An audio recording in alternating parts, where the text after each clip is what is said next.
¿verdad? ¿Cómo se ha debilitado el Estado?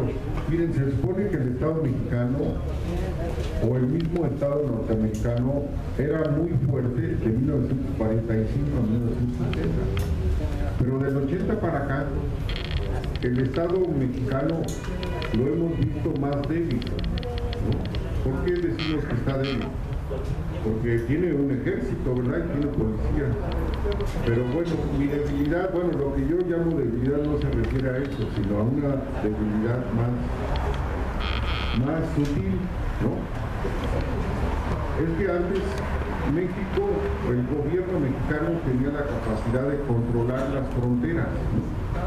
Aquí nada podía entrar al país o salir sin permiso del gobierno mexicano, ¿verdad?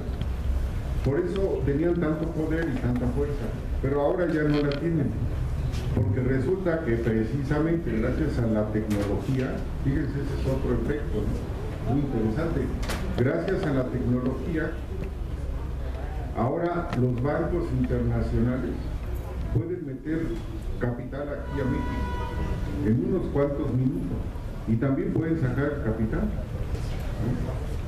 Por eso a cada rato nos espanta la jornada, nos espanta el financiero y nos dicen, no, pues acaban de sacar miles y miles de millones de pesos, ¿no? O de dólares, y nos evalúan la moneda y bla, bla, bla, y todo eso lo hacen gracias a que las computadoras lo permiten y a que el gobierno no tiene capacidad de control de esas computadoras. O sea, el gobierno es debilitado por las grandes empresas transnacionales, por los bancos transnacionales, ¿verdad? Entonces, y por los gobiernos.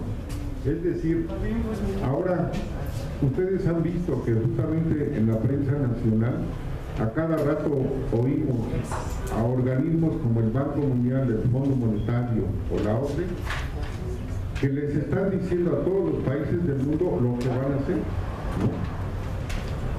Lo que hacen aquí en México, lo que hacen en España, ustedes han visto lo que han hecho en Grecia, ¿no? En muchos lugares son estos organismos los que le dicen a los gobiernos nacionales, ustedes tienen que hacer esto, ¿no? Vender sus empresas, cambiar la educación, cambiar el sistema de salud, etcétera, y los gobiernos lo hacen, ¿no? Y entonces, eso es una debilidad del gobierno. Ahora, el gobierno no parece débil, ¿verdad?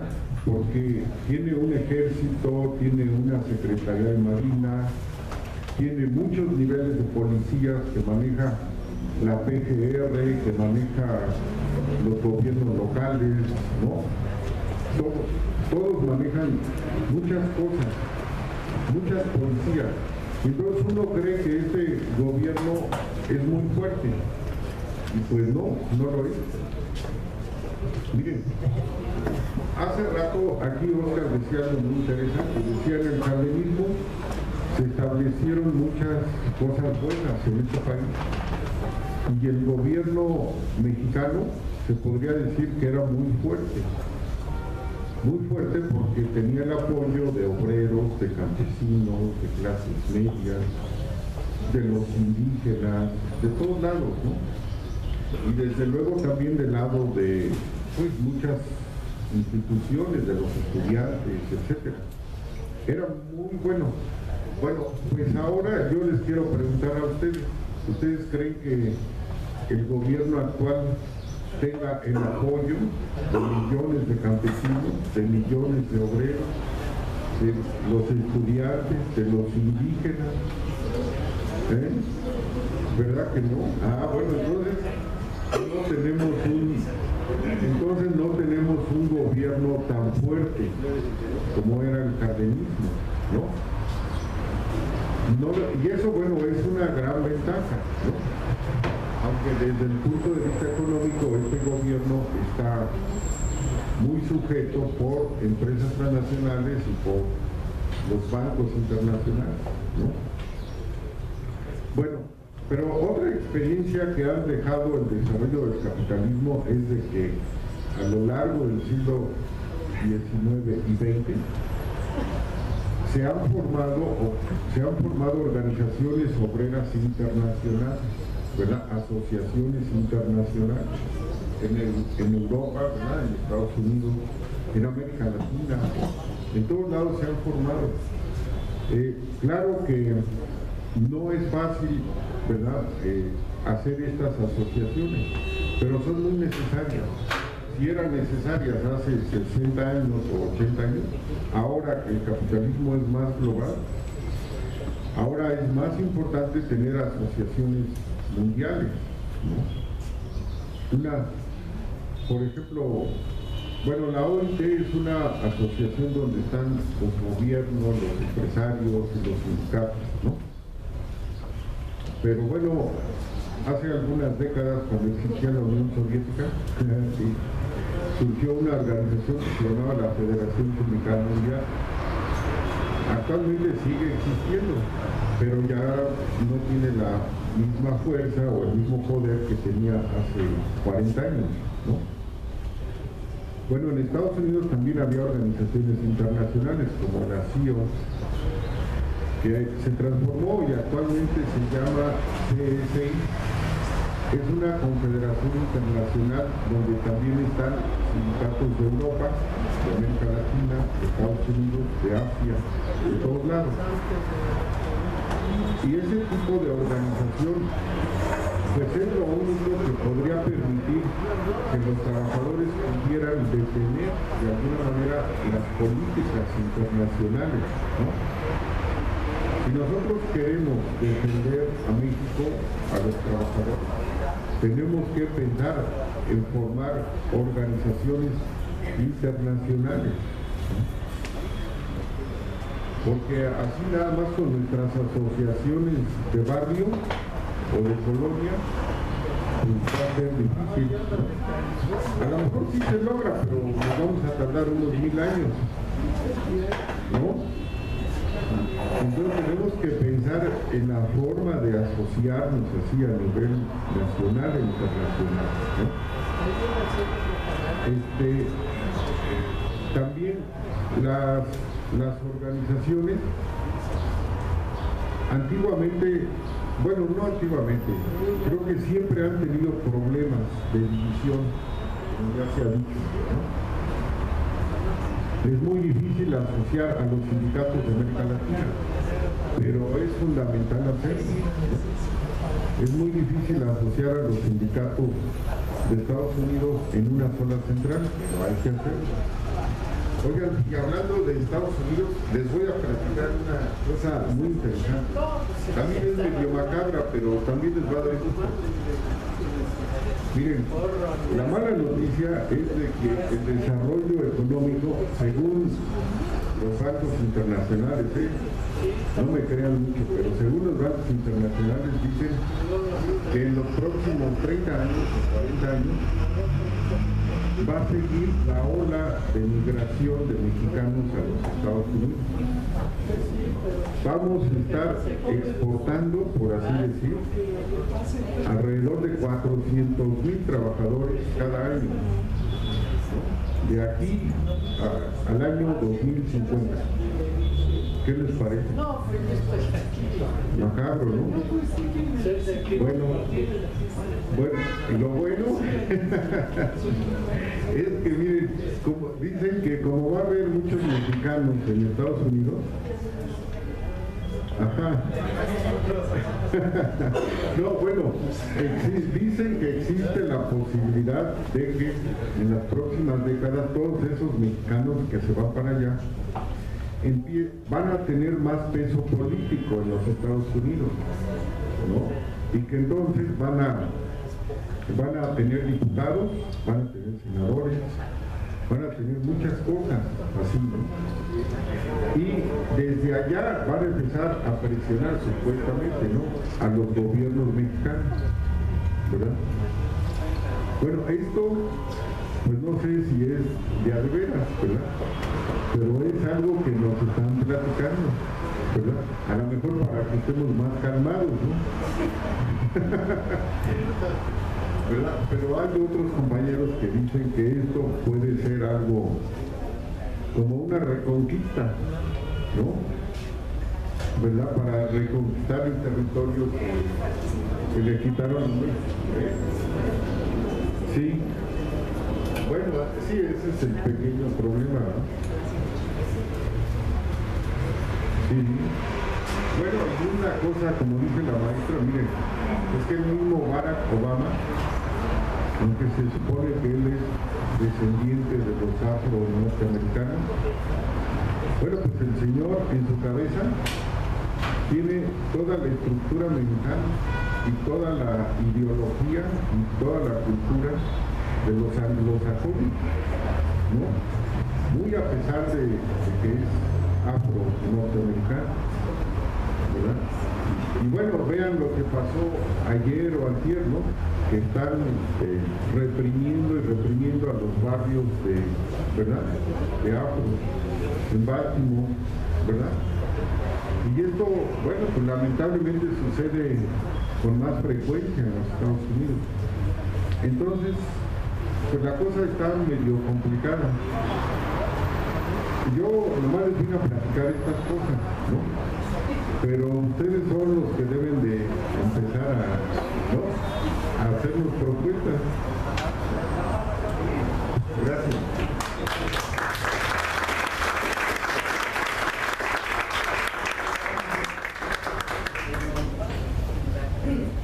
Bueno, creo que los desafíos que presenta el sindicalismo son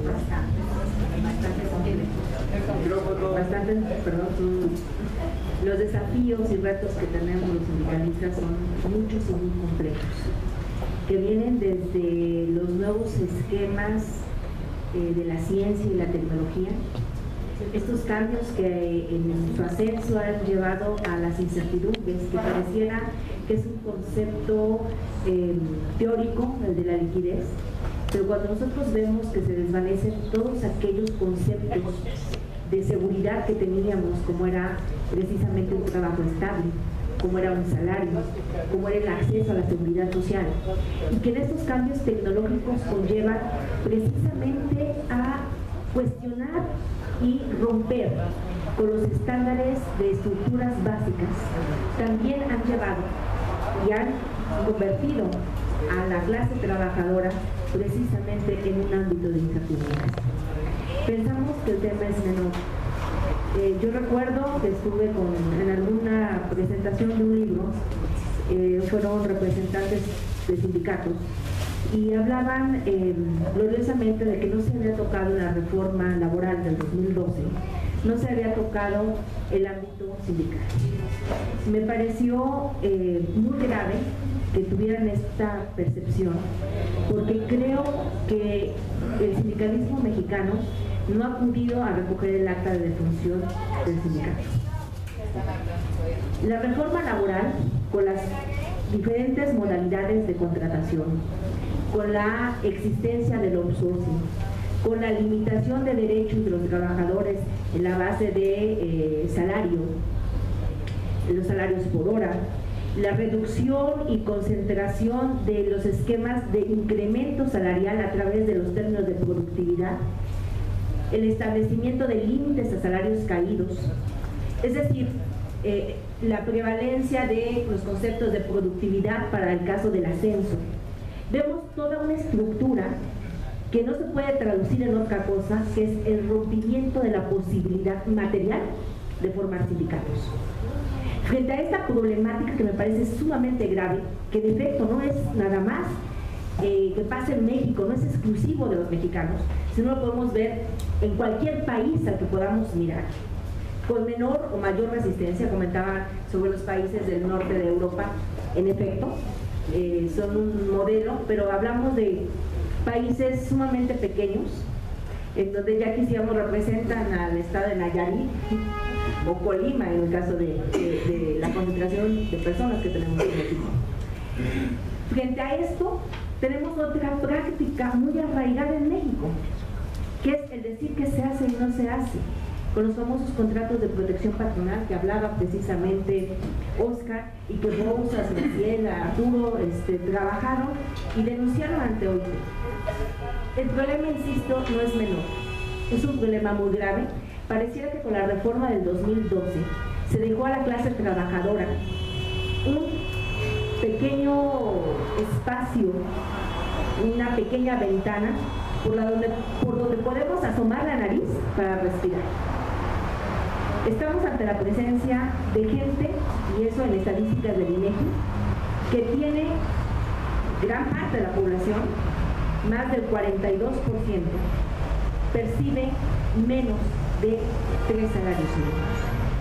Es decir, viven, por lo menos formalmente, con 210 pesos.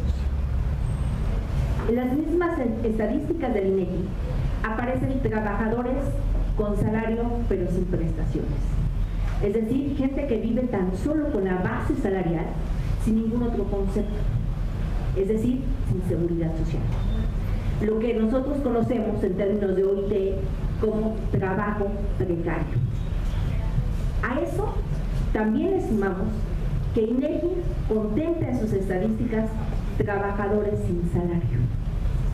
Es decir, vivimos una realidad dramática en donde cuando criticábamos las obras de Rifkin que decía que no iba a haber trabajo, pareciera que el futuro nos alcanzó y que frente a esos esquemas solo encontramos la manera de organizarnos y emplearnos.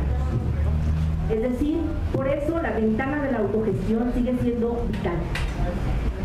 En aquellas partes en donde el capital, la iniciativa privada, no tiene capacidad de generar empleos, y en un Estado que ha venido disminuyendo su base de cobertura, es decir, del Estado keynesiano ya no queda más que lo antropológico, es decir, el Estado ya no crea empleos.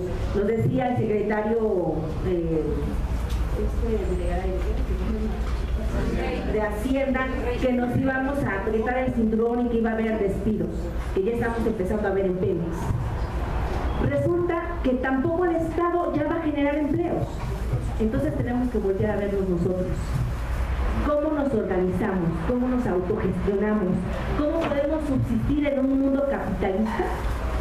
Pero que nosotros tengamos la capacidad como clase trabajadora de llevar los recursos necesarios para subsistir nosotros y nuestras familias. Es por eso que el encuentro, es por eso que este foro es de vital importancia para la clase trabajadora. ¿Cuáles son los mecanismos que tiene que enfrentar el sindicato? Bueno, estamos frente a un momento de flexibilización. Nosotros tuvimos una incapacidad como sindicatos de negociar por empresa la posibilidad de flexibilizar. Y la consecuencia fue que nos dieron una ley flexibilizadora general. Es decir, no nos dieron por sectores, por empresas, sino nos las dieron general. En Europa pasó que se pudo flexibilizar por sectores, es decir, a través de lo que decía Oscar, de la bilateralidad, de la negociación. Queda impactante porque hubo reducción de prestaciones, sí, pero se tenía por parte de los sindicatos esa posibilidad. En México desperdiciamos la oportunidad porque creíamos que teníamos que salvar todo, cuando en una negociación sabemos que va a tener el patrón todo y nosotros vamos a tener, pero tendríamos que buscar mecanismos de negociación. Esta parte de imposibilidad que tenemos los sindicatos de negociar, que también se comentaba sobre el papel de la izquierda, tanto del sindicalismo de izquierda como de los partidos políticos de izquierda, han llevado a una precarización no nada más del ámbito laboral, sino también de la misma ciudadanía. Es decir, la crisis es mayor, la crisis es una crisis estructural. Y me parece que cuando nosotros queremos ver qué podemos hacer, llevamos 2 pasos hacia atrás, porque teníamos que haber trabajado esto desde hace mucho tiempo. ¿Cuáles pueden ser las salidas? Bueno, me parece que es complejo, me parece que no va a ser de un día para otro, me parece que este esfuerzo que se está haciendo desde la academia, vinculada con los sectores sociales, que es la autogestión, es un camino por demás que hay que explorar. Hay, para espanto de nosotros, tenemos conocimiento de una experiencia en Colombia, en donde nos decían algunos de los líderes sindicales del sector de salud, que ellos lo que hicieron fue crear outsourcing como sindicatos, los sindicatos como subcontratadoras. Uno no daba crédito porque parte de este trabajo que hay que comenzar es empoderarnos como trabajadores. Cualquier trabajador reviste de la mayor dignidad porque el trabajo en cualquiera de los ámbitos es necesario. El segundo, prepararnos. Comentaba Oscar sobre la OIT y esta embestida del sector privado, de la iniciativa privada, para tratar de desmantelar el derecho a huelga. OIT, a través de dos órganos, que es la Comisión de Expertos y el Comité de Libertad Sindical, ha sentado criterios que llevan en 1998, con la declaración del 98, a establecer normas fundamentales. Es decir, son 8 convenios que se constituyen el núcleo básico de los derechos humanos laborales o derechos fundamentales laborales. Ahora que está muy de moda el tema de los derechos humanos. También en el ámbito del trabajo hay derechos humanos reconocidos. Y dentro de esos derechos humanos, el más importante que ha reconocido OIT en términos de su Constitución y de la Declaración de Filadelfia del 49 es el derecho de la libre sindicación.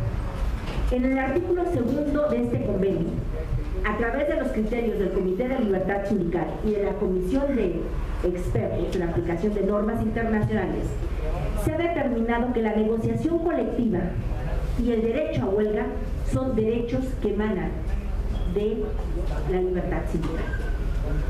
Es decir, no nos importa que México no haya ratificado el convenio 98, que es específicamente sobre negociación colectiva. Porque a decir de la OIT, los miembros están obligados a cumplir el convenio 87. Y el convenio 87, en la interpretación del alcance, es que es el derecho de la negociación y el derecho de la huelga. Como derechos reconocidos desde su origen, es decir, los derechos laborales surgieron a través de las huelgas en la calle, no por la generación espontánea o por la bondad de los gobernantes. Aunado a ese criterio que establece OIT, y OIT señala estos 8 convenios son importantes porque ya están reconocidos en normas internacionales que vierten derechos humanos o que reconocen derechos humanos. También encontramos la competencia de la Corte Interamericana de Derechos Humanos, que hay dos casos paradigmáticos muy interesantes, que es el caso Baena en Colombia y es el caso de la finca de la exacta.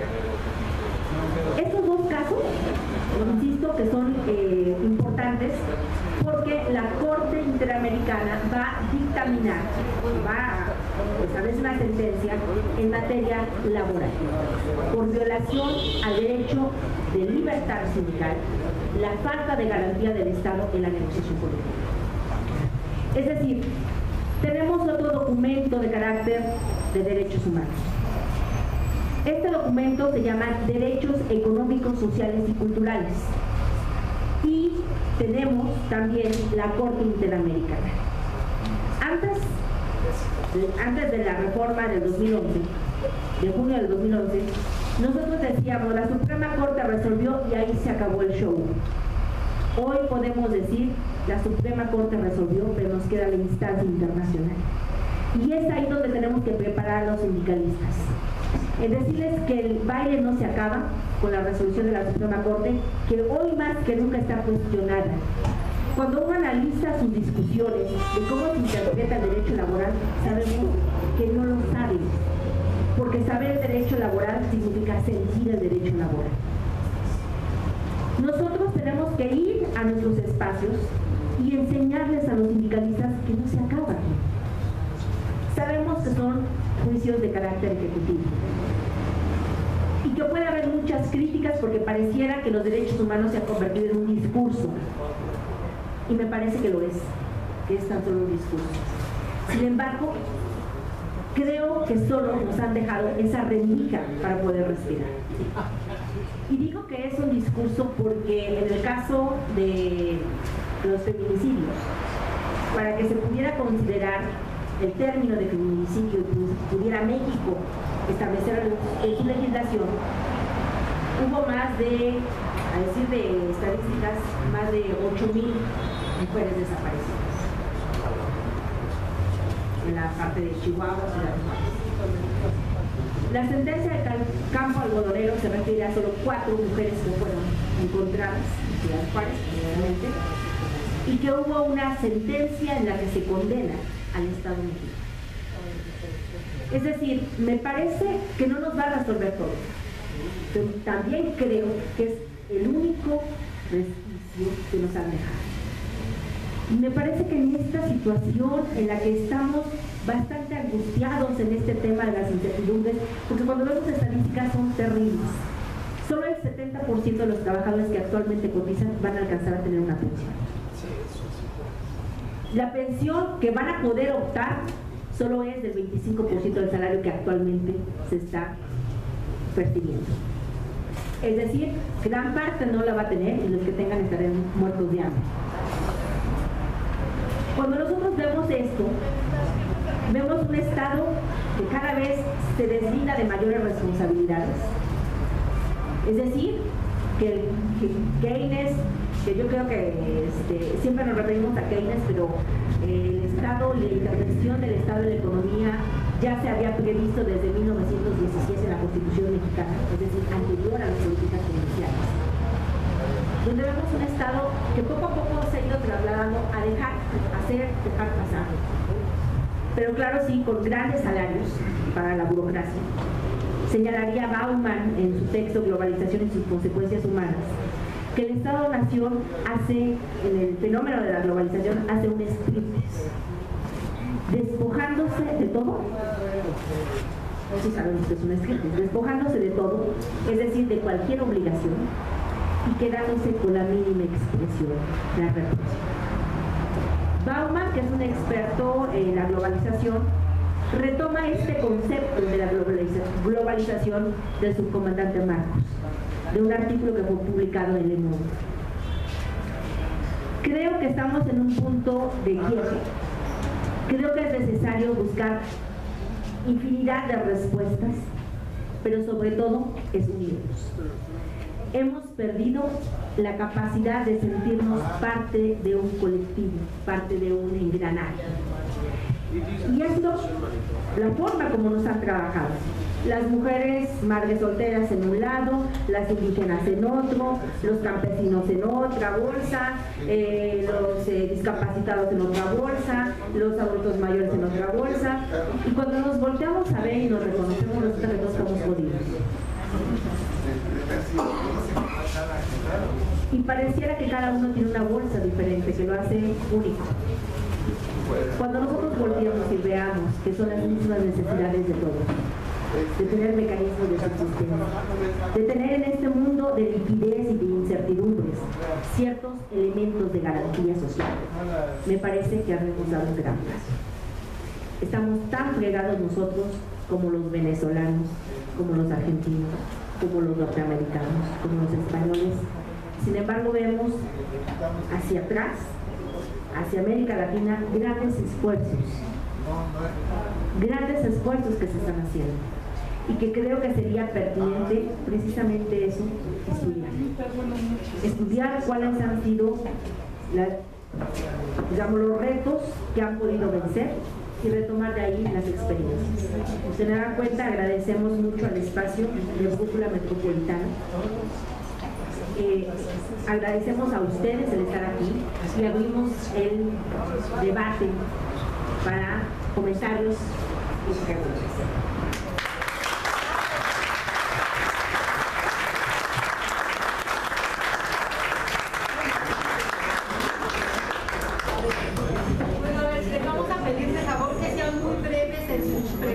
Para poder hacer un buen diálogo con los expositores. Entonces, Víctor, el compañero, Humberto 2, allá don Manuel es 4 y Jorgito es 3. 1, 2, 3, 4, ahí 5, 6, ¿ok? Acá no me olvidó. Sí. Bueno, a ver, preguntamos y respondemos el bloque. Si gustan pasar acá para que los de atrás escuchen la pregunta, porque ok. no se oye. Sí, esa. Les pediríamos Sindicato Único de Trabajadores de la Industria Nuclear, el SUTIN. Este sindicato, sin ser orgánicamente muy grande, era en realidad pequeño, pero tenía una gran fuerza moral. En las calles se manifestaba esa gran fuerza moral, se sentía esa gran disciplina, ese orden, esa fuerza de organización. A su interior había siempre mecanismos de discusión que iban siendo elevados hasta sus congresos.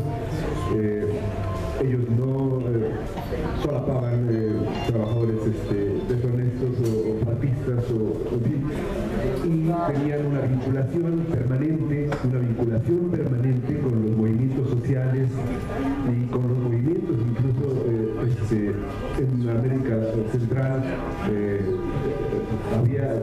La solidaridad era uno de los valores más destacados en este sindicato. Esta experiencia debía recogerse, debía estudiarse y debía aprenderse de ellos sin duda. ¿Qué opinión les merece a ustedes, por favor?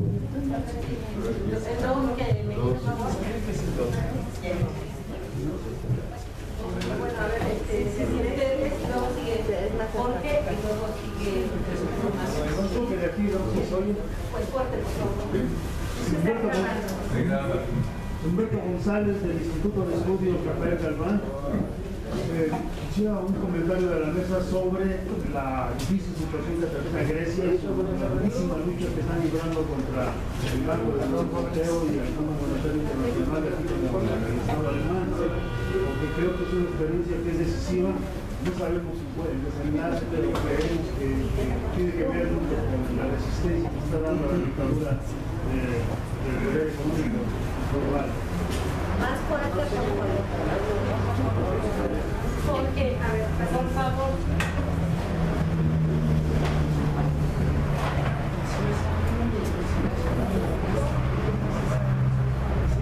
Bueno, buenas noches.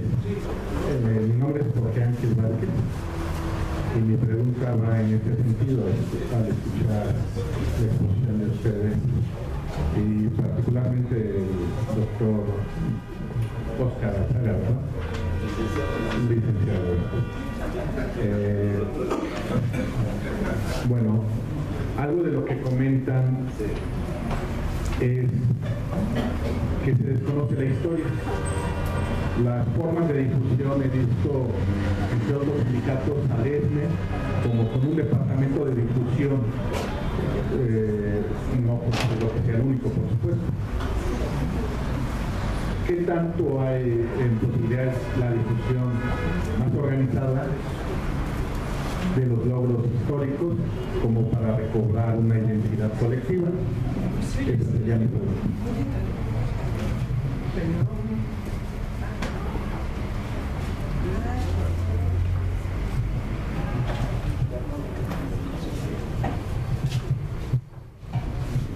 Buenas noches. En realidad no es pregunta la que yo quiero hacer, sino felicitar fervientemente a los organizadores y a nuestros expositores por el tema que han tratado de manera tan importante y tan brillante. Yo pienso que esto se debe multiplicar, se debe profundizar, porque se ha tocado uno de los temas fundamentales de un país, a la clase que produce la riqueza de un país, que es la clase trabajadora, y que ahora en México está tan golpeada producto del régimen neoliberal que se ha aplicado a rajatabla. En ocasión ya pasada, platicando con nuestro estimado amigo Oscar, yo le decía lo siguiente: en mi opinión, el régimen de derecho ha sido seriamente trastocado, si es que no ha desaparecido. ¿Podemos confiar en el poder legislativo? Evidentemente que no. En el poder judicial ya vemos recientemente los acontecimientos. En el ejecutivo ya ni hablar. en el Ejecutivo ha demostrado estar subordinado a intereses ajenos a nuestro país. Lo que quiere decir que ese Estado de Derecho está muy seriamente trastocado. Y si a eso le agregamos de que en el Plan Mérida, en donde el gobierno mexicano ha comprometido la soberanía y la independencia de México dentro de otros factores, y que ha hecho una cantidad inmensa de inversiones, es decir, de compra de armamento, la situación está sumamente grave. Yo me atrevería a decir que por el desarrollo mismo del régimen capitalista estamos a las puertas del fascismo, por la fuerza armada, policíaca, de represión que tiene el gobierno en contra del pueblo de México. Por eso decía yo, hay tantos temas que tratar en este ambiente.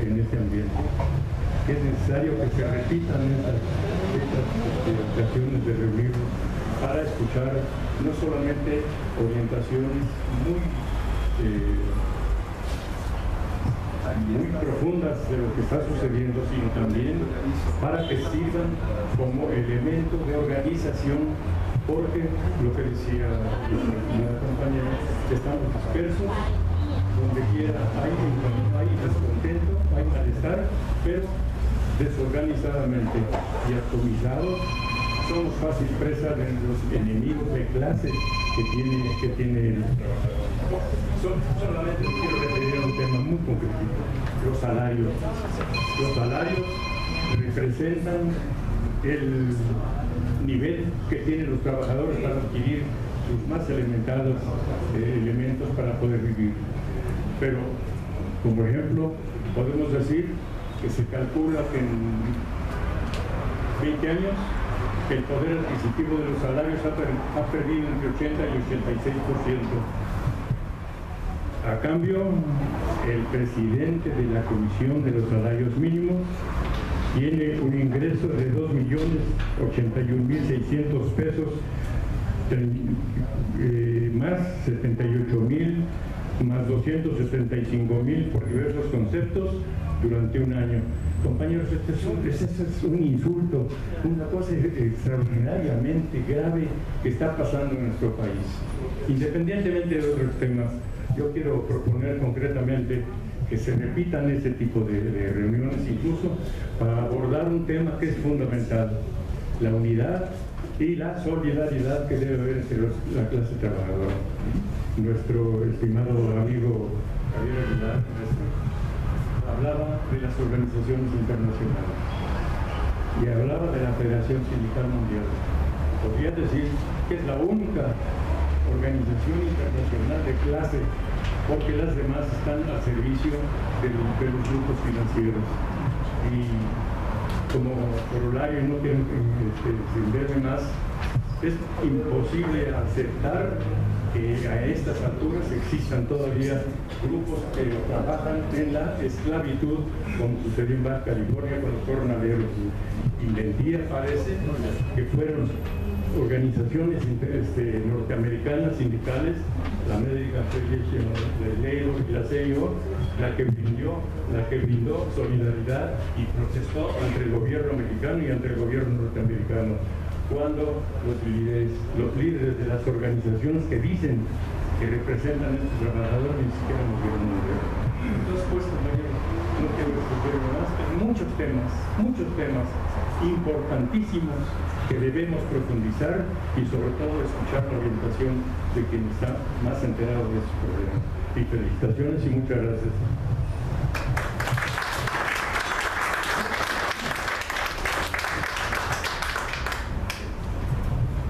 Bueno, mi nombre es Eloy Mesa Fuentes, pertenezco a una cooperativa de consumo de alimentos mexicanos, la MIPA, y además estamos tomando un curso de promotores de cooperativismo, pero alternativo, no como el que se está manejando en otros lugares. ¿Qué quiere decir esto? Hay que hacer un cooperativismo, pero con un esquema de tipo socialista, donde el patrón sea el equivalencia, no tomar peso, dólar, o sea, por un lado. Pero por otro, yo creo que tenemos que trabajar conjuntamente, efectivamente, la academia y nosotros en el campo de batalla, y sobre todo ver el aspecto de alimentos. México importa más del 50% de alimentos, lo que quiere decir que es un país frágil en todos los aspectos. Si no tenemos los alimentos para la gran población, entonces ¿qué se puede esperar? Ya no se diga del sector secundario, terciario, que estamos en la calle. Yo concretamente la pregunta es, ¿ustedes cuál es su propuesta para que academia y población, organizaciones de autogestión, vamos a decir, podamos sacar esto como una alternativa, no con el gobierno, sino que fuera del gobierno?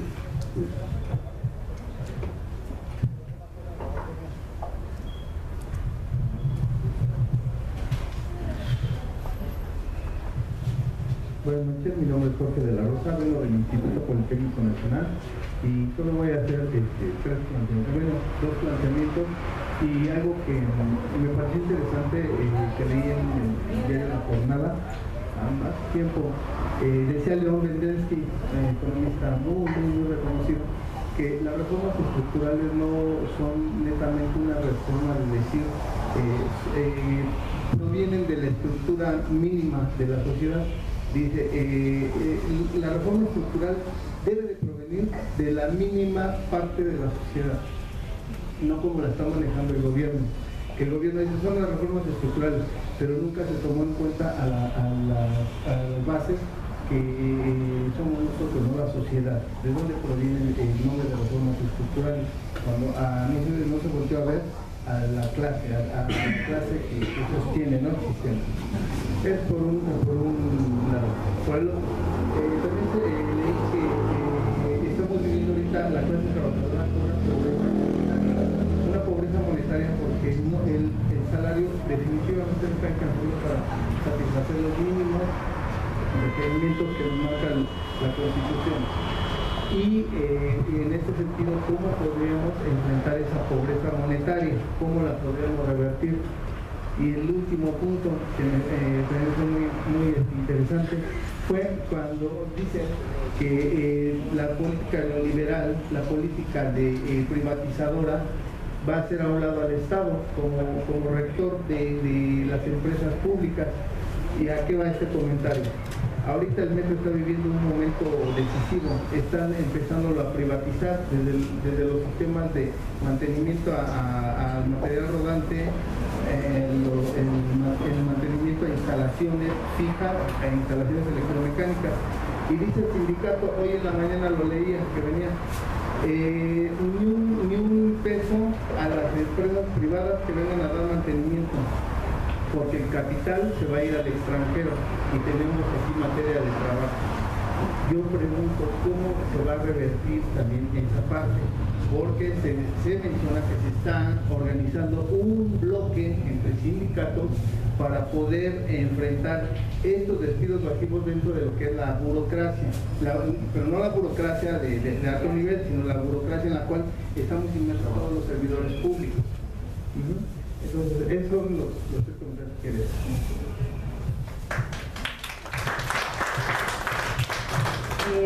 Le preguntaríamos a Oscar qué responde. Gracias.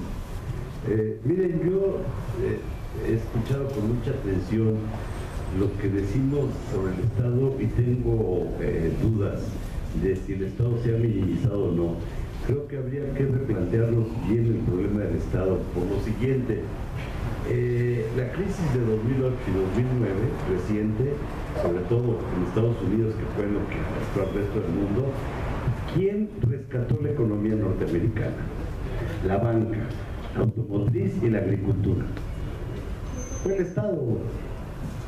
¿Quién tiene la mayor capacidad para organizar el capitalismo en Estados Unidos? El Estado. Digo, está bien que veamos un Estado minimizado, pero veamos con cuidado hasta qué punto.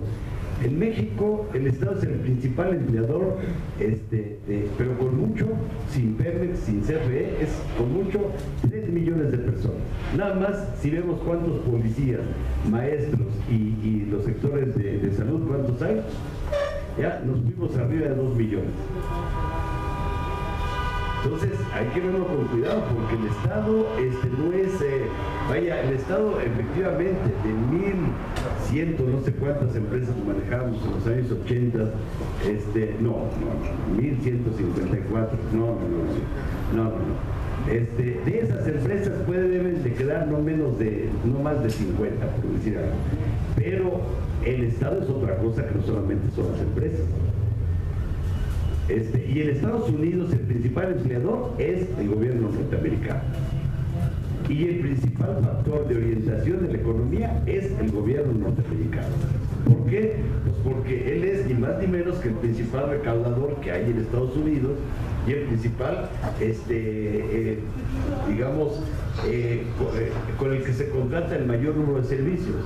Entonces hay que tener cuidado, hay que volver a revisar el papel del Estado. La crisis en Estados Unidos de 2008-2009 la rescató el Estado, con recursos de la nación y de toda la población. Y aquí también, ahorita están saliendo muchas informaciones de Fernández Vega, en CONAD también, que está diciendo todos los errores, lo que ha costado a la nación, las fugas de capital y cómo se hace la recuperación y quién es el único aval que hay en esta nación. El Estado. No hay más abajo. Ahora, pero por otro lado, también es importante que nosotros sepamos el papel del Estado en las empresas. El reparto que se ha hecho de las concesiones mineras y que ahora se va a hacer con las concesiones que se den petroleras, eléctricas, del agua y del gas, este país se va a acabar. Porque ya se repartió nada más en concesiones mineras el 25% del territorio. Y lo que se repartió, además aquí, hay que radiografiar bien el país. ¿Quién reparte esas concesiones? El Estado. Pero, aguas, 70% del reparto de la minería es para el capital extranjero. 30% para el capital nacional. Y de ese 30%, el que se lleva la partida de León, es decir, en México, son dos grandes empresas que son Grupo México y Peñoles. Entonces, el Estado que actualmente tenemos es un organizador de la nación para beneficiar al gran capital nacional y extranjero, más extranjero que el nacional. Y la entrega que ya se planifica, que se va a hacer de Pemex y de CFE, es principalmente al capital extranjero. Ahora, yo creo que un factor fundamental de la lucha es la lucha por la soberanía y entonces entramos al tema de Grecia. Grecia está ejerciendo dos tipos de soberanía que se nos olvidan, compañeros, la nacional y la popular. ¿Por qué la popular? Porque lo que se apoya el gobierno de Grecia es en la voluntad del pueblo. Y mientras haya pueblos unificados, son capaces los pueblos unificados de derrotar a Estados Unidos. O sea, nosotros tampoco nos vamos a creer. Y hoy Estados Unidos está viviendo una crisis y una decadencia muy importante económica frente a Oriente, frente a China, India, Japón, los tigrillos y el desarrollo que en conjunto tiene Oriente, que jamás en la historia lo vimos, y la decadencia de Estados Unidos y Occidente, que sería Europa. Esto es muy importante, porque miren, cuando Obama afirma que Venezuela pone en peligro la seguridad nacional de Estados Unidos, por un lado es una gran mentira, pero por el otro lado en realidad lo que se refiere, lo que está en peligro es su traspatio, que es toda América Latina. Eso es lo que está en peligro. Porque como nunca en los últimos 15 años América Latina ha ejercido su soberanía. Pero fíjense que ya no es solo soberanía nacional y popular, ahora es soberanía regional de América Latina. Ese es el gran peligro que ve Estados Unidos. Si ese peligro se logra avanzar, como está ahorita, con todos los problemas, miren, Estados Unidos se acaba de jugar su última carta. La última que tenía es la reacción de derecha de todos los países latinoamericanos. Esta firma de los presidentes, expresidentes, donde están toda sarta de cretinos de aquí de México, como los Calderoncitos y los Foxitos, Esa es la derecha que le hace falta a Estados Unidos para poder retomar la hegemonía en nuestro continente. Pero esa hegemonía se ha debilitado como nunca. Y no verla, compañeros, es verdaderamente imperdonable. Porque el destino de México está con América Latina. Y eso lo hemos ido perdiendo crecientemente. Entonces, estar atentos a lo que sucede en América Latina es fundamental. Se aventó Obama su declaración y se tuvo que retractar en la cumbre de Panamá. Y se tuvo que retractar, ¿por qué? Porque cerraron filas los países más importantes de América Latina. Y México, claro que sí tenemos alternativas. Grecia es una alternativa de carácter de soberanía popular por la participación del pueblo, de soberanía nacional, y lo que hace falta en Europa es soberanía regional. Y yo tengo, espero que se siga avanzando en otros países de Europa, porque tampoco seamos fatalistas, estamos retrocediendo, es cierto, pero la Europa de los años 80 y todavía 90 era no la Europa de derecha que estamos viviendo ahora, era una Europa muy diferente. Totalmente. Ellos, cuando crean la Unión Europea, crean los mejores derechos que se hayan logrado en la historia de la humanidad, humanos, empezando por los de trabajo y los de libre tránsito en toda la Unión Europea. Eso ya se acabó. Eso ya es un problema para los europeos, porque la derecha no tolera eso. Bueno, América Latina nunca habíamos vivido lo que hemos vivido, por ejemplo, la primera vez en la historia de América Latina que se aborta un golpe de Estado hecho en Estados Unidos fue en Venezuela en 2002. Y luego, antes, el estado de sitio en Argentina que declaró de la Rúa, hicieron que a de la Rúa y a su estado de sitio lo mandaban mucho al carajo, pero ahí bajó todo el pueblo argentino. Entonces, hay otra cosa muy importante. América Latina tiene una tradición de lucha electoral que no hemos estudiado. Muchos de nuestros amigos nos dicen, es que nosotros vamos a hacer lo que hizo Lula, 4 elecciones tuvo que ir Lula. Y antes que Lula estuvo la derecha más, casi no era militar, pero Cardoso era un verdadero al borde, un verdadero neoliberal al borde del fascismo. Entonces, América Latina tampoco es que siempre ha sido igual, no. Cuando México fue la única nación que no rompió con Cuba, cuando México apoyaba a Contadora, cuando México era capaz de disentir de Estados Unidos, toda América Latina estaba dominada por militares y subordinada a Estados Unidos. Ahora nos toca jugar el papel al revés. Pero entonces esto también, compañeros, hay que volverlo a reflexionar, porque esto nos da alternativas. Lo que no nos da alternativas es cerrarnos un panorama oscuro.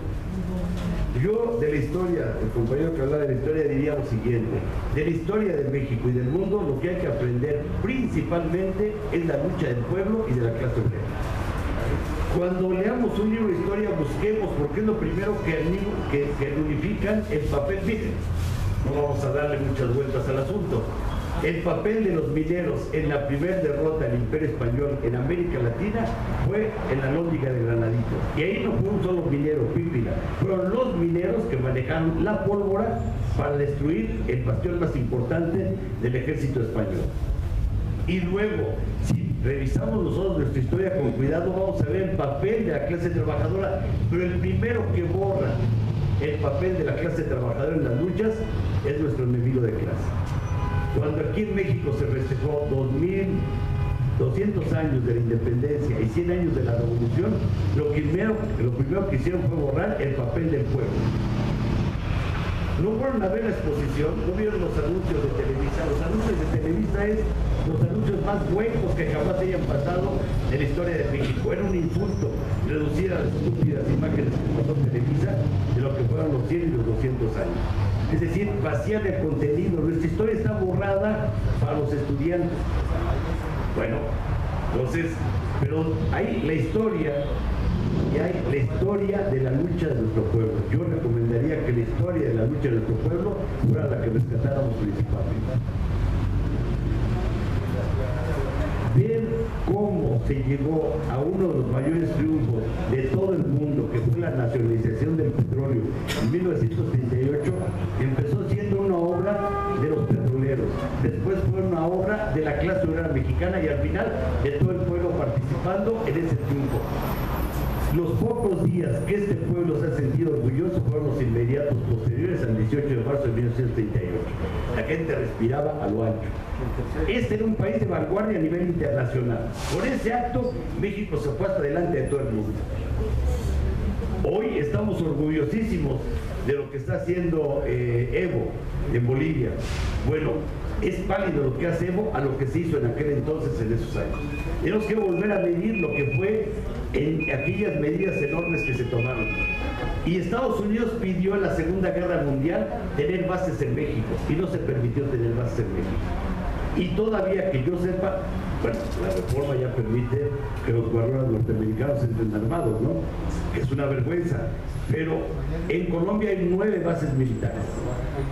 Y lo que se busca es de México la colombianización. Y mucho de lo que ha tenido Colombia lo hemos seguido aquí. Ya tenemos paramilitares en muchos lugares del país y no hemos denunciado a los paramilitares, que es una degradación bestial, porque si el ejército es una bestia tratando a la sociedad, los paramilitares son peor. Es la ilegalidad de los militares, ¿no? Eso, ¿qué otra cosa son los paramilitares? Entonces, a mí me parece, el SUTIN, me parece que fue, como ya lo dijo muy bien el compañero, yo solamente recuerdo que el SUTIN daba en solidaridad por Nicaragua, por El Salvador, un día de salario.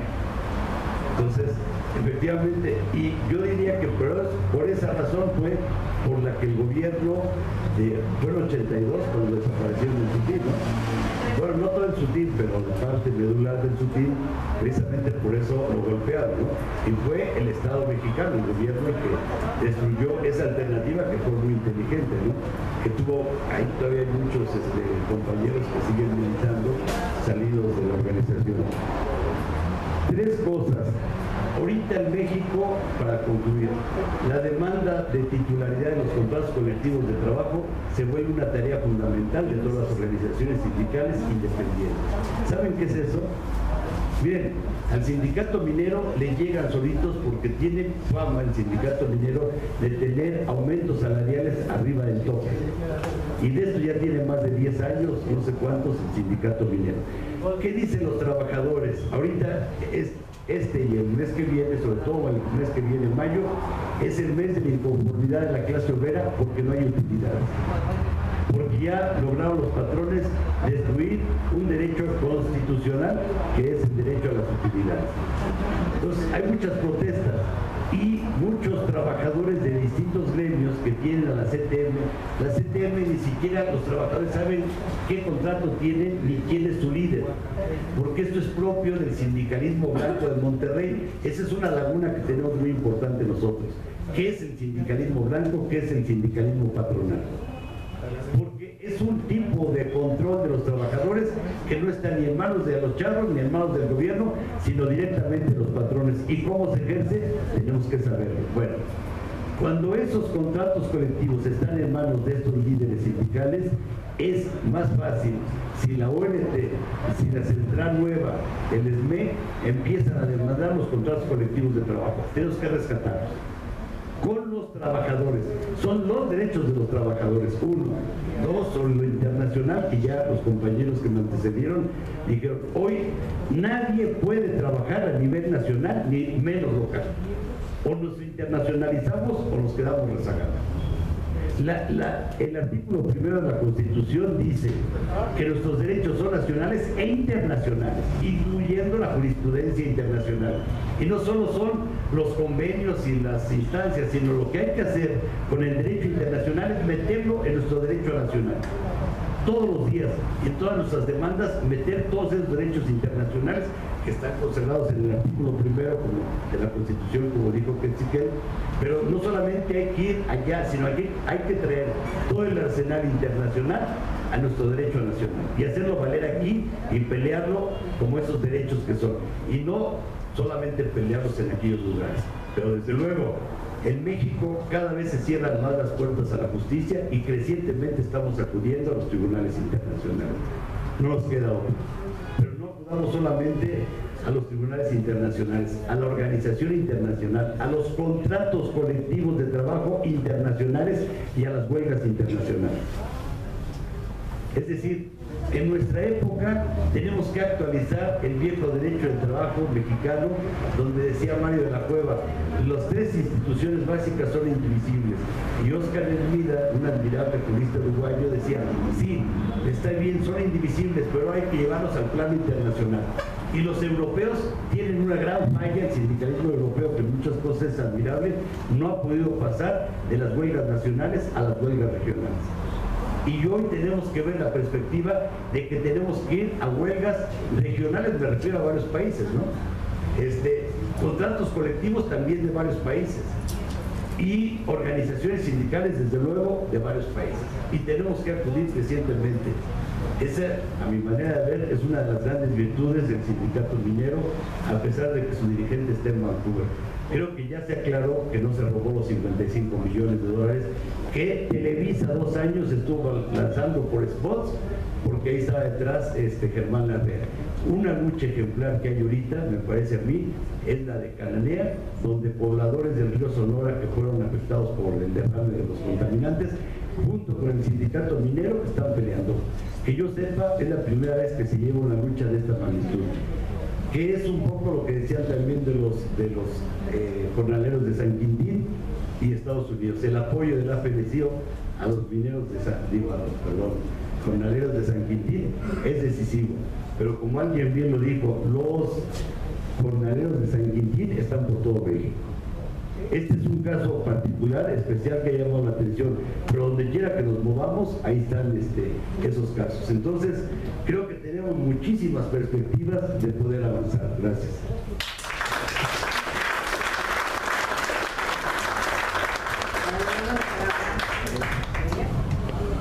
Gracias.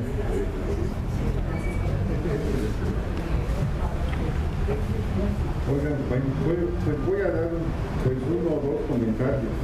Miren, el aspecto que planteó el compañero del SUTI, que recordó al SUTI,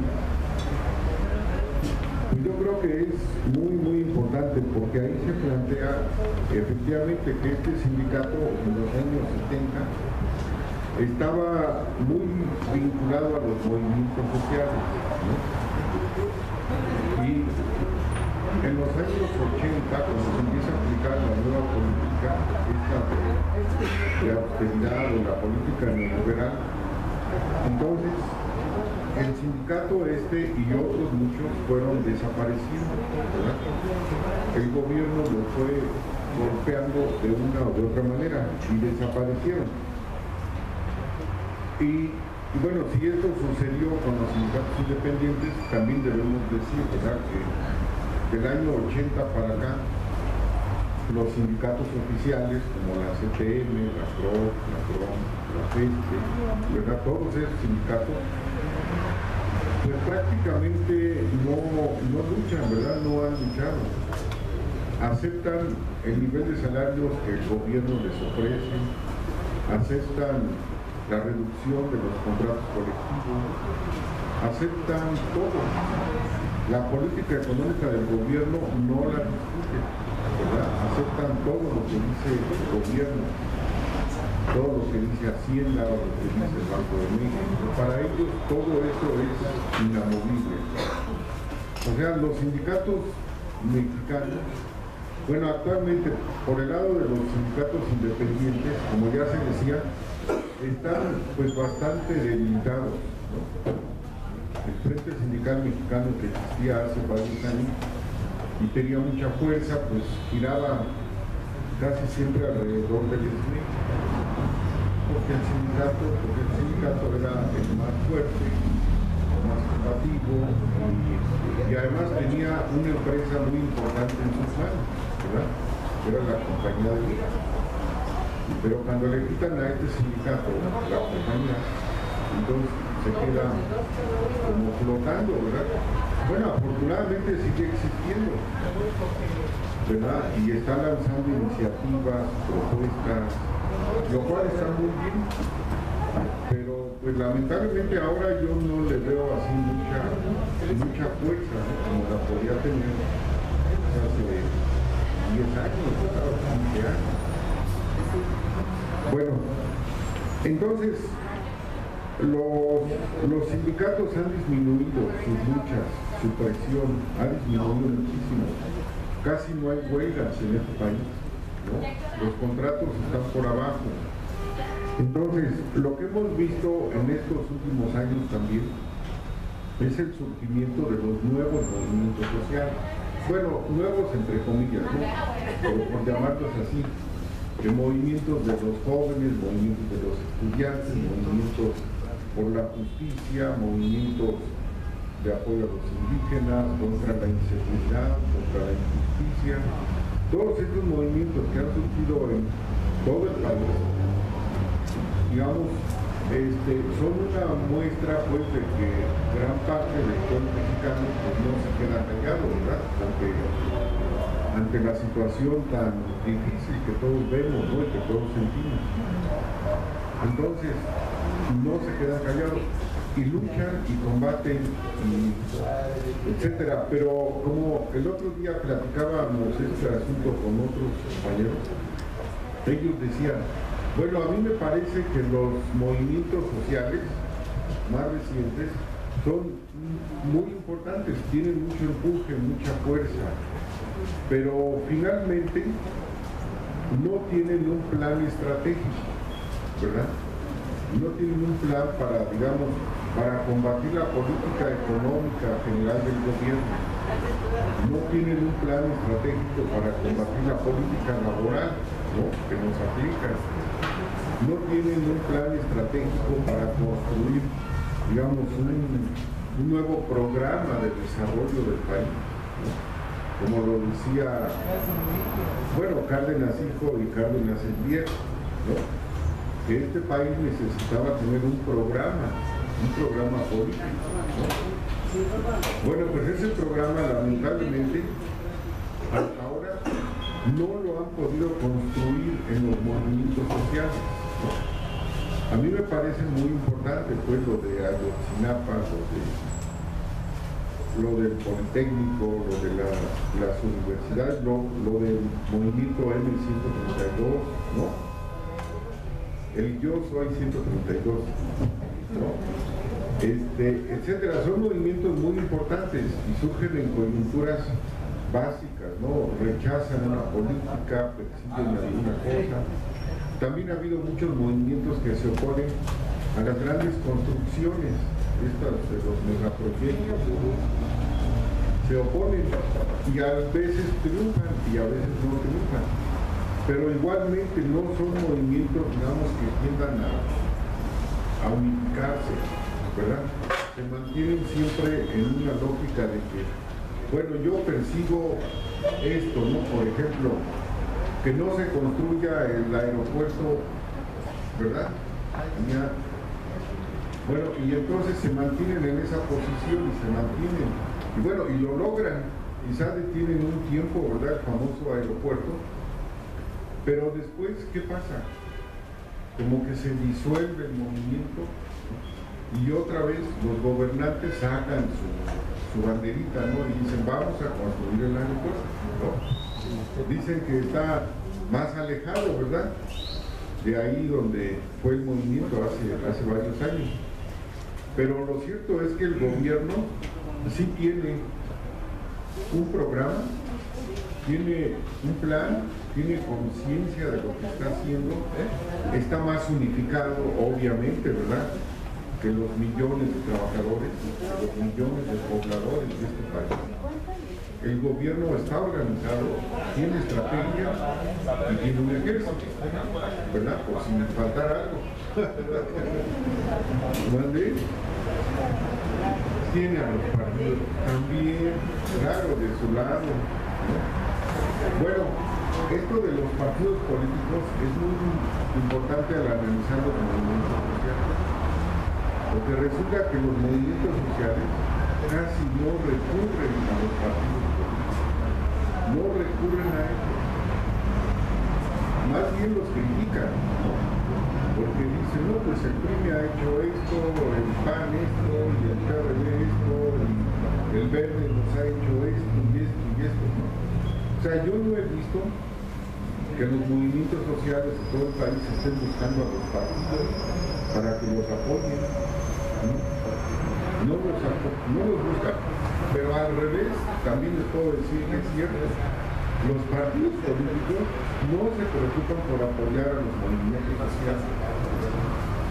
A ver, díganme ustedes, ¿cuál de los partidos se acerca ahí con los estudiantes o se acerca con los indígenas? ¿No? O con los de Guerrero o con los de Michoacán? ¿Mande? Morena con el Bueno, a lo mejor son unos intentos, ¿verdad? Pero lamentablemente Morena ahorita no está en el Congreso, no es de los partidos, digamos, que tienen, es muy importante, ¿no? Que Morena llegue, pero ahorita no está. Y entonces, aunque tiene muy buenas opiniones, pero no puede ejercer presión dentro del Congreso, ¿no? Ojalá que Morena llegue a tener fuerza y que imponga su punto de vista y les gane a los otros, ¿verdad? Ojalá, que Dios nos ayude.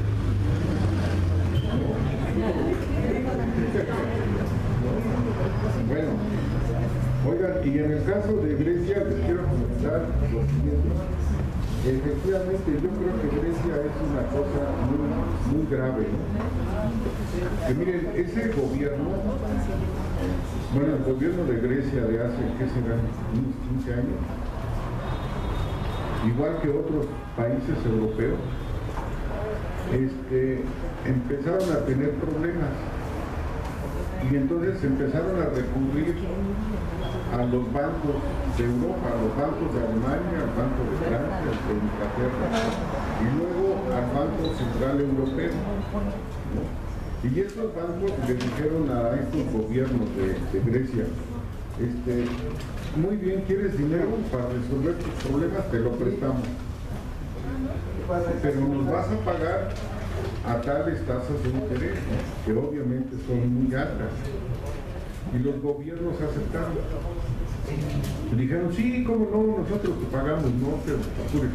Nos urge que nos prestes, no sé, 20 mil millones de dólares, ¿no? Y se los prestaron a estos gobiernos. Pero, pues, ¿qué les diré?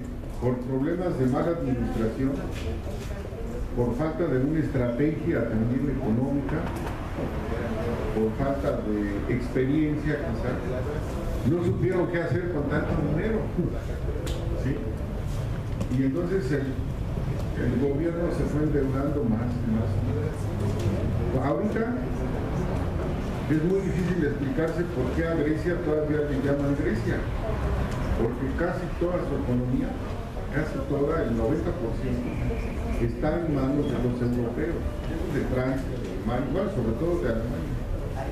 Alemania es el que ha comprado toda la deuda, todo lo de Grecia, ¿no? Y uno dice, bueno, ¿qué pasa? ¿Verdad? Está muy complicado esto. Y bueno, como ustedes saben, los trabajadores no se quedaron callados, no se quedaron conformes, empezaron a hacer huelgas y marchas, discursos, periódicos y protestas de todo tipo, ¿no? Y han logrado, pues cuando menos, cambiar a los gobiernos.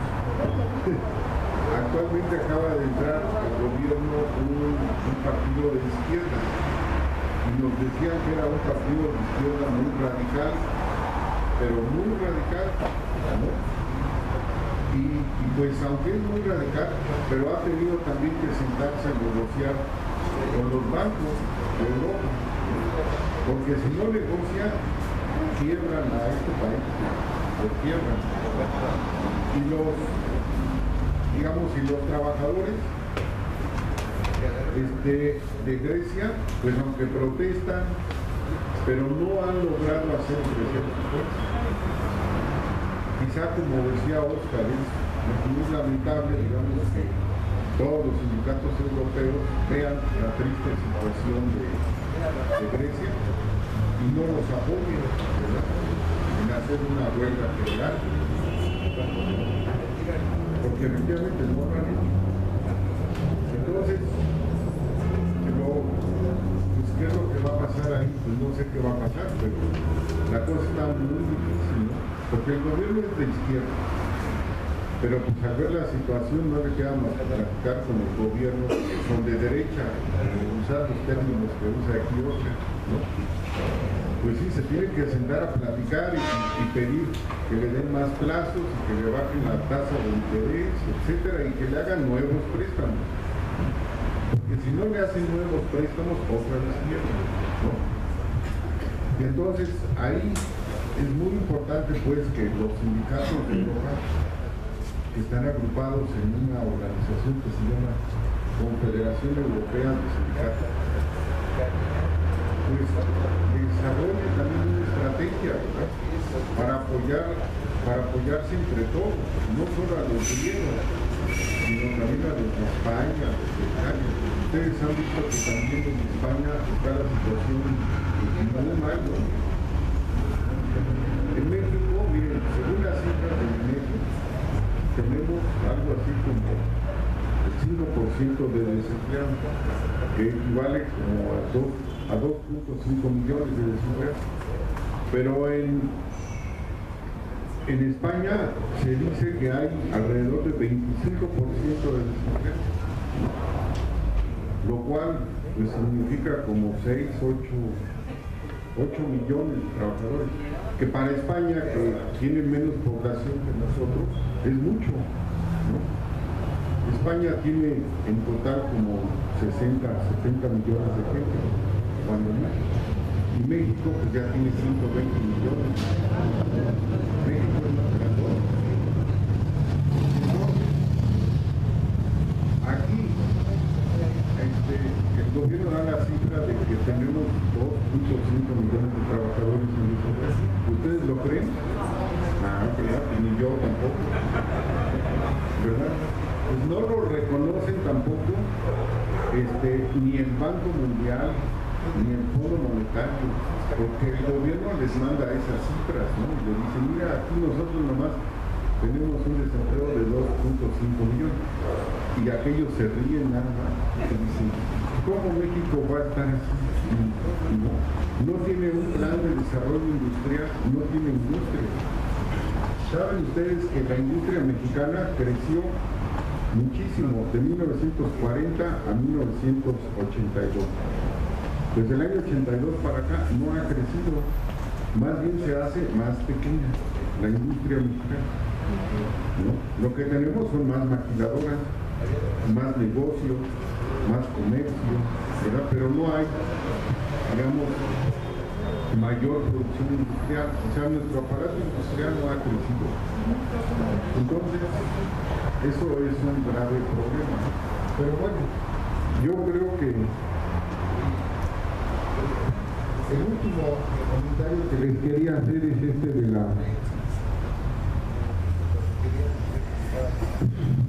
Pues, bueno, lo del SME creo que ya les comenté algo. Y quería comentar algo sobre el Estado que dijo Oscar. Miren, el Estado mexicano, como les decía, a nivel internacional ahora está más débil que antes, porque es un Estado al que dominan las empresas extranjeras y los bancos internacionales.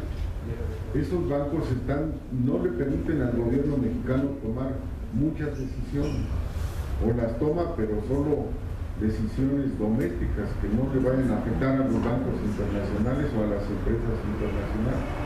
O sea, este Estado está débil, y además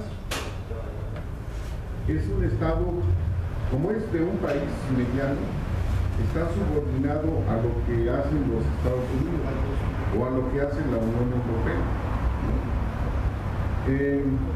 Como dice Oscar, en el año 2007-2008, cuando se vino la crisis en Estados Unidos, pues sí, al gobierno de Obama no le quedó otra más que recurrir al viejo esquema del Keynes, ¿no? Del keynesianismo, que el Estado entró a salvar a las empresas y a la banca. pero no lo va a hacer permanentemente. Nomás lo hizo porque se le estaba cayendo el sistema, porque tenían mucha deuda también. Bueno, eso también es importante, ¿no? Resulta que no solo los gobiernos europeos, sino también el gringo, tienen deuda externa, y cada vez más alta, y más alta, y más alta. Y eso también nos va a llevar a otra crisis, o los va a llevar a ellos, y ellos nos van a arrastrar, ¿no? Porque su deuda está creciendo. Bueno, pero eso que hizo Obama fue excepcional. Eso no lo hacen todos los días ni todos los años. Lo hacen nada más en ciertas coyunturas. El Estado interviene para salvar a las empresas. Aquí en México también lo han hecho, ¿no? Pero ahora lo hacen, digamos, de manera muy... Pues sí, cuando las empresas ya no funcionan o no les dejan muchas ganancias, ¿no? Pero ¿cómo si dejan desaparecer a una empresa como Mexicana de Aviación, ¿verdad? Que también era de una empresa privada,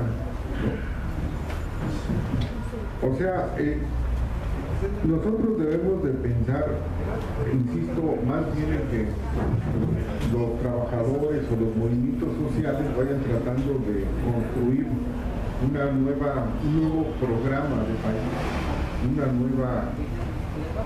nueva nación, invitar a todos los movimientos a que se vayan unificando, ¿no? Y ya eso sería todo.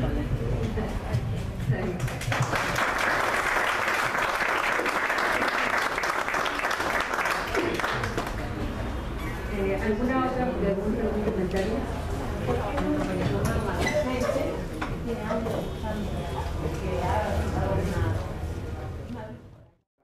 Y eso es terrible para mantener la salud emocional. Y eso baja la productividad también. Es todo lo que quería decir.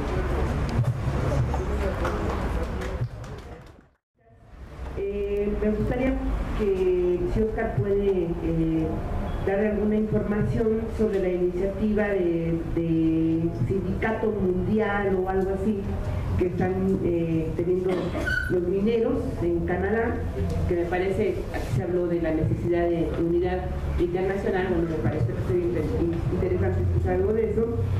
Y bueno, también, dado que los tres son especialistas en trabajo, hoy, como todos sabemos, amanecimos con una noticia de que va a dar una nueva figura para la Ciudad de México. Y bueno, hay muchas especulaciones en ese sentido. En particular, circuló una noticia de que el derecho de huelga y otros derechos para los trabajadores de DF o de la Ciudad de México se van a ver afectados. Entonces, si pudieran hablar algo de las fuerzas reales que hicieron que los campesinos combatieran precisamente con los obreros. Periodos también oscuros de nuestra historia. El papel de los sindicatos me parece que es fundamental, aunque sí insiste, y por eso me parece importante estos foros. Hay que buscar alternativas. No nada más, yo creo que las utopías son válidas. Me parece que son válidas. Cuando por primera vez me incorporé con Marcos y con Celia a trabajar, me parecía el tema de la autogestión como algo hasta un poco exótico por mi ignorancia. Conforme fue pasando el tiempo me di cuenta que es una plataforma real que podría permitir grandes cambios sociales. Porque las tecnologías se pueden utilizar y decir, son utilizadas de forma deshumanizada, es una de las teorías que más apunta, pero la otra puede ser que las tecnologías sean utilizadas para fortalecer estos grupos. Cuando nosotros vemos grandes movimientos de cambio que se han dado a través de las tecnologías, podemos apostarle a ellas. Cuando vemos que el Estado no controla como Televisa, sino que gran parte de la información que nosotros tenemos sobre las marchas que comentaba la compañera de Uruguay, las encontramos en el Facebook o en el Twitter. Es decir, hay cambios, la misma sociedad está cambiando. y nos implica a nosotros grandes cambios y también al sindicato. Hay que buscar formas. Sí hay que establecer relaciones internacionales, me parece que sí. Los mismos estados, los bloques económicos han tratado de frenar. El ejemplo es Europa. Decían, ¿por qué en Europa no hay huelgas generales? Porque el derecho laboral está, cuando uno ve la estructura de la Unión Europea, está determinado a cada uno de los estados. Es decir, la seguridad social de España solo le pertenece, puede aplicar los españoles, aún estén trabajando en Alemania, cuando regresen van a tener la seguridad social que tienen los españoles. Los conflictos individuales igual y los conflictos colectivos también. La contratación colectiva no es una contratación para todas las empresas de Volkswagen en Europa, sino es un contrato de empresa para Alemania, otro contrato para España, otro contrato para Portugal. Es decir, cuando les conviene somos globalizados, que eso no existe para las personas de a pie como nosotros. Los globalizados son los grandes capitales, que de un día para otro pueden pasar su dinero, o de un movimiento para otro pueden pasar su dinero de un lugar a otro.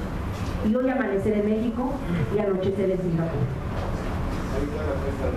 Sobre lo de SME, yo creo que lo van a poder, no estoy muy cercana a la actividad. Y sobre Carmen Aristegui, bueno, me parece que la cita que hacía yo de Bauman, que refería al subcomandante Marcos, me parece muy pertinente. Él decía, la clase política está anulada. Los grandes capitales transnacionales no trabajan a través de ellos, para eso tienen a los gobernantes. Y eso, esa cita me refiere a lo que está pasando en México. Una periodista que el gran pecado es hacer su chamba y denunciar las corrupciones que normalmente nosotros sabíamos que existían, pero no veíamos el tamaño. Se les sanciona. Y se les sanciona sacándola del aire a cualquier costo. Hoy salía una nota en Facebook sin embargo, en donde se había ofrecido dinero a un abogado para que llevara el caso de Carmen Aristegui, 5 millones de pesos, pero para que lo perdiera. Es decir, tratar de anular las pocas voces que pueden transmitir precisamente estos hartazgos y problemas sociales, como es el caso también del periódico La Jornada. ¿Qué hacer? Ya había habido por ahí, leí en internet, una propuesta de poder tratar de reunir fondos para contratar espacios o entrar a una radiodifusora, contratar una radiodifusora. No sé qué tan pertinente sea, no sé qué tan factible sea, porque me parece que la idea es anular. Los que la seguimos a través de redes somos la minoría, porque solo el 30% de la población tiene acceso a internet, cuando el 87% tiene acceso a televisión. Entonces, creo que la apuesta del Estado es muy clara, es callar las voces a cualquier costo. Pero creo que Carmen Aristegui no nada más es su voz, no es la voz de todos nosotros. Entonces me parece que nosotros podemos buscar qué hacer, sí. No sé si crear una cooperativa social para tener acceso a un programa, a un espacio, vaya a ser pertinente. Me parece que una periodista que tiene un programa tan exitoso como ella y que no tenga un espacio en otra radiodifusora, significa que nadie le paga del espacio. Entonces, creo que es un momento difícil, me parece que pueda mejorarse terminando las elecciones, porque lo que ellos quieren es callar. Pero creo que nuestra labor es seguir viendo, seguir hablando. En lo personal yo la sigo, presentamos los amparos. Yo creo que se sigue trabajando, hay que presionar socialmente también, mandando escritos, haciendo acompañamientos. Hay un mecanismo jurídico que se llama la amicus curiae, tratar de incorporarse al artículo 19 para poder insertarse. Y nos sigue quedando también la Corte Interamericana. Yo creo que falta mucho camino, pues se tiene que dejar de este tema. Quisiera también decirles que me gustaría pensar en Morena. Escuché así como que todos le apostamos a Morena. yo me declaro casi partidista. Me parece lamentable que no crezca, porque creo que esto de estar formando partidos políticos habla de que en los pocos espacios de partidos políticos que hay, no hay difusión a formas diferentes de pensar. Y eso me parece sumamente preocupante. Por eso no veo que Morena sea lo que nos vaya a salvar. Me parece que lo menos peor, sí, pero no me parece que sea lo mejor.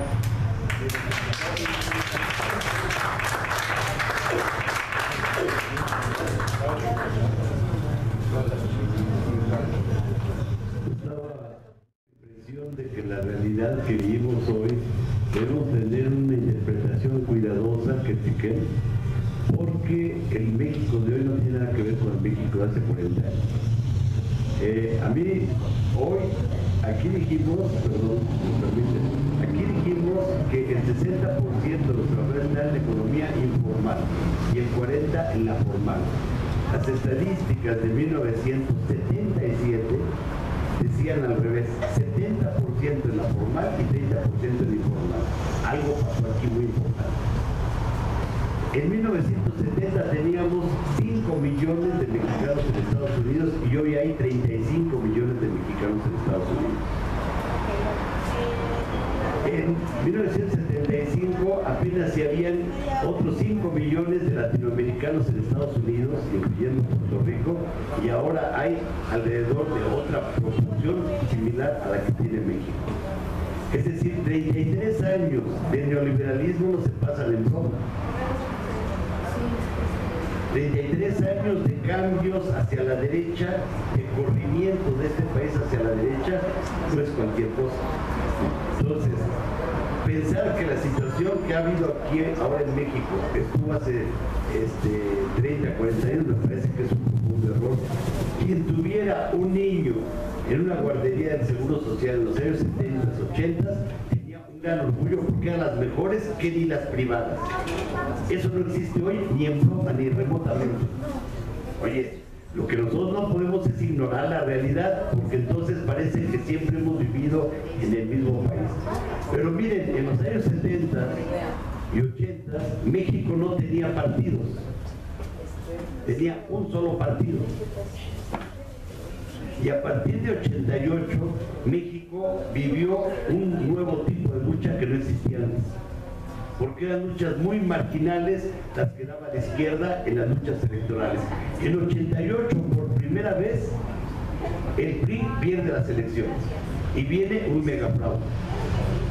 Pero, fíjense, hemos hablado de las luchas aisladas, es cierto, tenemos muchas luchas aisladas, pero cuando hemos visto al pueblo mexicano participar más que nunca, en los últimos 33 años de neoliberalismo, ha sido el 88, el 94, en el 97 aquí en el DF, la primera elección en el DF, 2000, 2005, el desafuero, 2006 y 2012. Pero además, en 99 derrotamos al gobierno cuando de Zedillo intentó privatizar la industria eléctrica. Una iniciativa que salió en toda cadena nacional diciendo se privatiza con la reforma al 27 y 28 y no logró privatizar en 99. Y en 2008 Calderón anunció la privatización de Pemex y no pudo lograrlo. Bueno, antes nosotros tuvimos luchas muy importantes, pero cuando empezamos a vivir luchas electorales, creo que la última lucha electoral que realmente participó el pueblo mexicano fue con Enrique Guzmán en 1952. Después fueron luchas aisladas en Nayarit, Gaspar Mercado, acá en el sureste, en el istmo de Tehuantepec, hubo una lucha en que se ganó. En Chihuahua, en la derecha, y así hubo luchas electorales. Pero las primeras luchas nacionales con las movilizaciones más grandes que haya tenido este país son en 88. Entonces, ¿qué es lo que nosotros podemos pensar? Efectivamente falta un programa nacional, me parece que sí. falta un programa nacional, pero no está muy difícil de tenerlo si conjuntamos lo que hemos visto y además tomando en cuenta que hoy las luchas son el 20 de noviembre. La movilización de Ayotzinapa simultáneamente fue nacional. Yo estaba en Monterrey y vi algo que jamás me hubiera imaginado en Monterrey. El 20 de noviembre, cuando aquí se dio la movilización más grande, en Monterrey se dio la movilización más grande que hubieran tenido en los últimos años, de alrededor de 25,000 personas en Monterrey. Pero además fue internacional, ¿se acuerdan? Y algo que fue fundamental en Ayotzinapa fue la respuesta internacional. Y Ayotzinapa no está perdido. Hoy más que nunca Ayotzinapa tiene a la Comisión Interamericana de Derechos Humanos. Entonces, Ayotzinapa no está perdido. Y hay varios asuntos internacionales ya, mexicanos que están en foros internacionales que no están perdidos. Entonces, estas luchas simultáneas se nos desdibujan y no todos lo tenemos muy claro.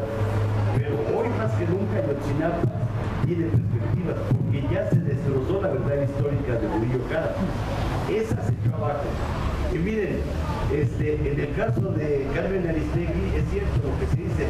Aquí me parece que lo que hay que entender, que el problema de Carmen Aristegui es un problema de libertad de prensa nacional. Para toda la nación, es un problema de toda la nación, y eso es lo que hay que difundir. Que es un problema nacional, no es el problema de Carmen Aristegui y menos la tontería con la que trató de enajenarnos el tal Osorio Chong. Es un problema entre particulares, ¿no? La libertad de prensa es un problema nacional que nos afecta a toda la nación, no solamente a Carmen Aristegui y menos al productor que la despidió. Entonces, elevar la mira de nuestros problemas me parece muy importante para entonces sí volverlos parte de un problema nacional. El problema que estamos viviendo con Carmen Aristegui fundamentalmente es de libertad de prensa y libertad de expresión. Y eso nos afecta a toda la nación. Y eso es parte de un programa nacional. Tenemos que hacerlo con todos los problemas que tenemos. Pero no olvidemos las grandes enseñanzas de nuestro pueblo. Las grandes enseñanzas de nuestro pueblo, aquí no se mencionó una movilización como las movilizaciones que tuvimos las más grandes en los últimos 33 años. Ya se nos olvidó cuando teníamos todo el Zócalo, hasta antropología, 2 millones de gentes protestando contra el desafuero de Andrés Manuel López Obrador. Compañeros, aprendamos de nuestras luchas. Y no podemos decir, estas son las luchas del pueblo y estas son las luchas electorales. No, estas y estas son las del pueblo. ¿O quién acompañaba a Andrés Manuel López Obrador? Claro, y más que nunca se ha visto la movilización en México. A mí no me gusta hacer ese análisis de que estas son unas luchas aisladas y estas son las luchas electorales. No, son las mismas. Y en una va una visión general del pueblo mexicano por cambiar este tipo de gobiernos. 3 veces hemos ganado las elecciones, con 3 megafraudes. Entonces, ¿qué quiere decir? De la burguesía ganó el socialismo. Y por eso a Chile se cebaron los norteamericanos. Ese golpe de Estado fue de Estados Unidos. Y si nosotros pensamos que fue Pinochet, estamos muy equivocados. El golpe de Estado en Venezuela fue de Estados Unidos. Y nosotros tenemos como principal enemigo al gobierno norteamericano y las transnacionales norteamericanas. Nosotros tenemos que tener muy claro eso. Y nuestro programa nacional tiene que ser conjuntando todo esto que estamos aquí platicando, pero no excluyendo, no diciendo, es que este es excluyente. Y yo por eso, no, discúlpenme. Si algo ha habido incluyente en nuestro país son las grandes luchas electorales, y ahí están los hechos. Entonces yo invitaría a que discutiéramos las alternativas.